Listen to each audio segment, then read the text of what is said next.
As Echo and the Bunnymen, Ian McCulloch and Will Sargent defined Britain's post-punk years perfectly. After a 5-year riff, they're working together again as Electrafixion.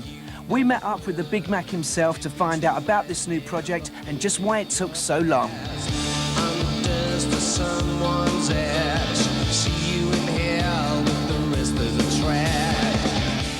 Well, Electrafixion are back with a new single, and there's an album on the back burner as well. Now, this sees you sort of like teaming up once again with Will Sargent. What was the impetus behind you two getting back together again? Tell us about that. It was a mutual friend of ours called Paul Toogood. He knew Pete towards the end of Pete's life. And, you know, he knew of this feud that had been going on where we hadn't spoken for 5 years, and he got in touch with a friend of mine who suggested that we kind of went out for a drink with Les as well from the Bunnymen. And it seemed like a great idea because for years I'd been thinking, you know, this is stupid, you know, I'm sure Will felt the same. And then as soon as we'd met, we got on really well. And the next step was come round to my house, and that's it, how you play guitar these days, you know. And as soon as he came round, it was just like, that's what I've been missing for 5 years. It's a chemistry thing, you know. It was so exciting, because for years doing my own thing, I never felt comfortable with Ian McCulloch on the top of the record. It wasn't a case of me wanting to go solo, I just wanted the Bunnymen to finish, you know, with dignity and stuff.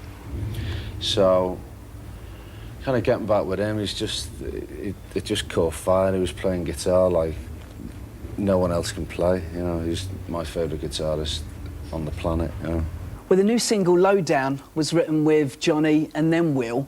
Let's talk about, you know, the collaboration with Johnny Marr. I mean, you know, where did that come from? When did that start?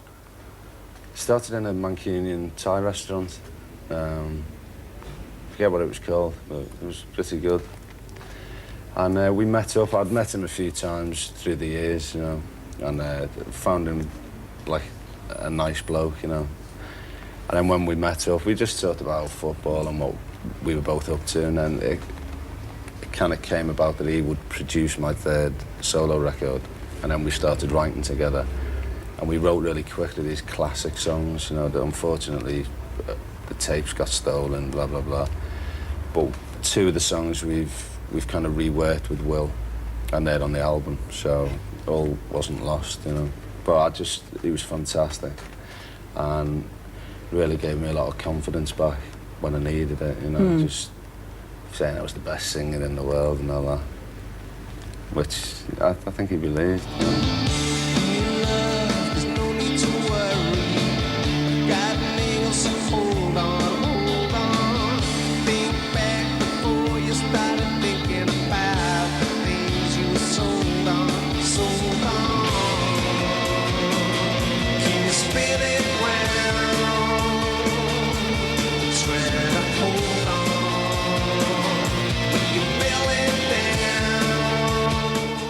Did you enjoy making that video? I did, yeah.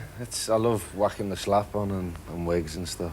I was going to say, I think it was Jagger who said a few years ago that, you know, Englishmen need no encouragement to slip into some ladies' clothes. Is that true? Because, of course, you did it on the Seven Seas video, didn't you? Yeah, I mean, I don't do it in private, just on the video, you know.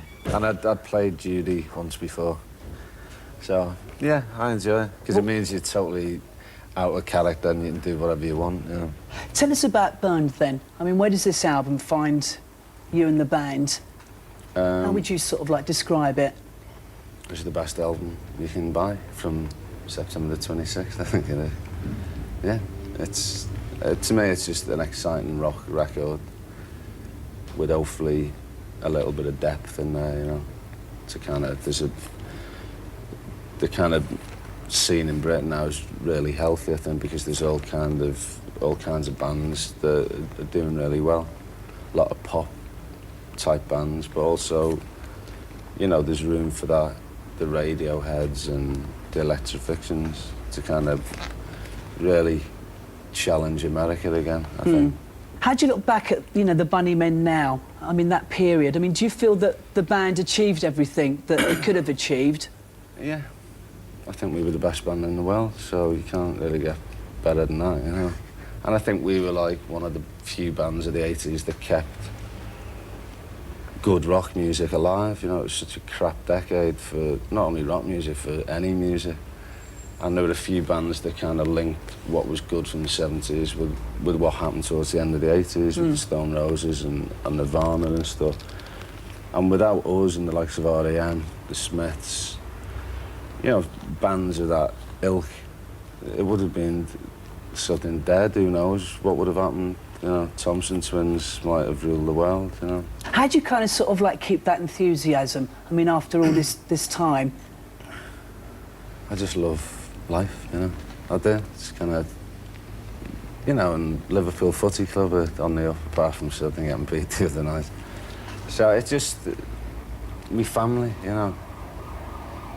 People, I love kind of people who vibe me up, and you know, it's too much out there to kind of not get enthusiastic about.